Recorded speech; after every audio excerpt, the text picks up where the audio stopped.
June 6, 1944.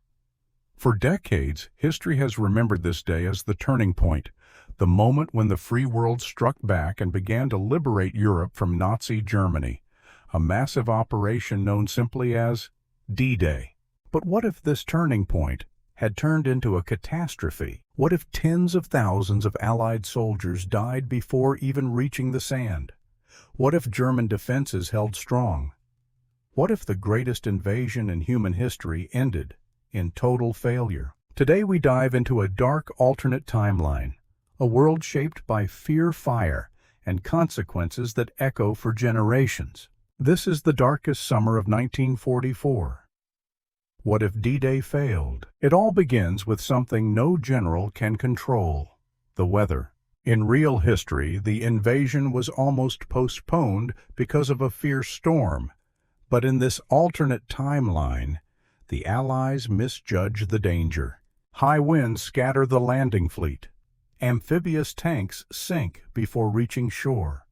Paratroopers are blown miles off course, many drifting directly into German gunfire. Above the invasion beaches, thick cloud cover blinds Allied bombers. Their payloads miss the German fortifications entirely. When the first American landing craft reach Omaha Beach, their soldiers step into hell. In our timeline, Omaha Beach was already a brutal battleground. But here, it becomes a death trap. German bunkers, untouched by the failed bombings, unleash waves of MG-42 fire.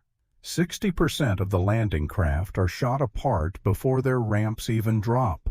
Soldiers leap into the water only to drown under the weight of their gear. The beach turns into a nightmare, bodies burning vehicles, shattered equipment. From his command ship offshore, General Omar Bradley watches the slaughter unfold.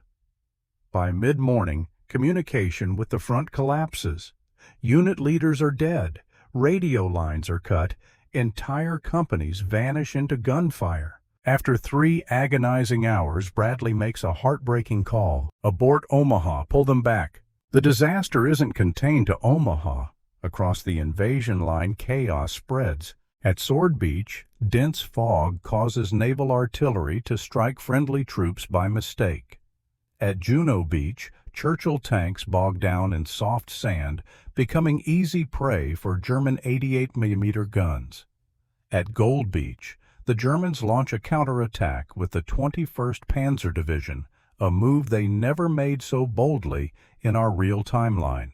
By late morning, the grim truth is undeniable. None of the Allied beaches have broken through. Not one. In Berlin, the High Command seizes the moment. Field Marshal Erwin Rommel, the Desert Fox, orders a full-scale counterattack. Hundreds of Panzer IVs and Tiger tanks roll toward the coast. In our timeline, German forces hesitated, believing D-Day might be a diversion.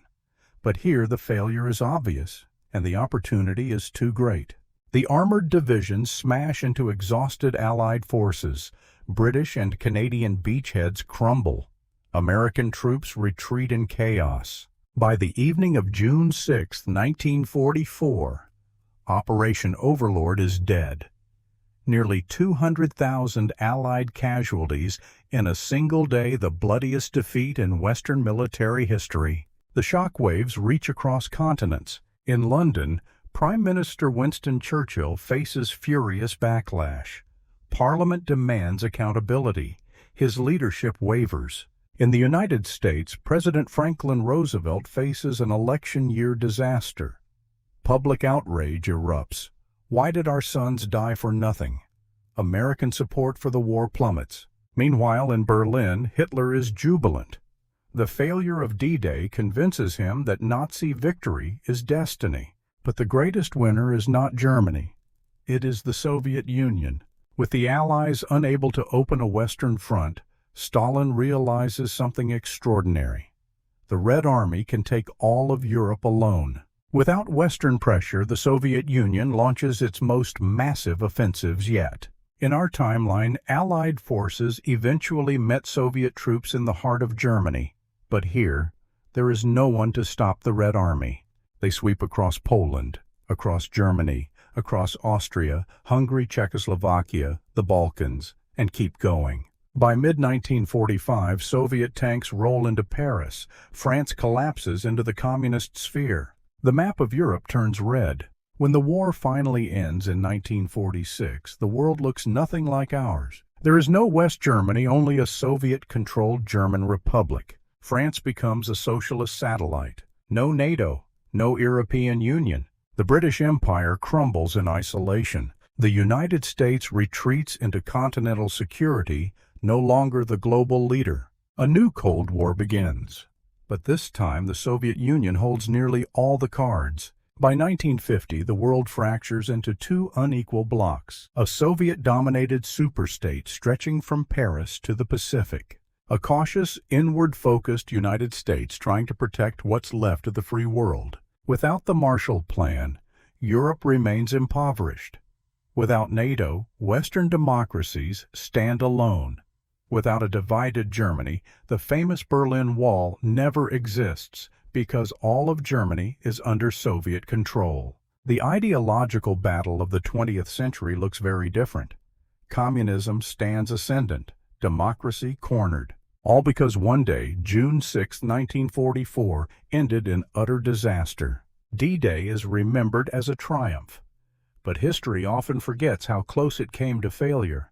If the weather had worsened, if German commanders reacted faster, if only a few decisions went differently, our world today might be unrecognizable. The failure of D-Day would not have been just a military defeat. It would have reshaped the fate of nations, the balance of power, and the freedoms we take for granted. This is the story of a world that almost was the darkest summer of 1944.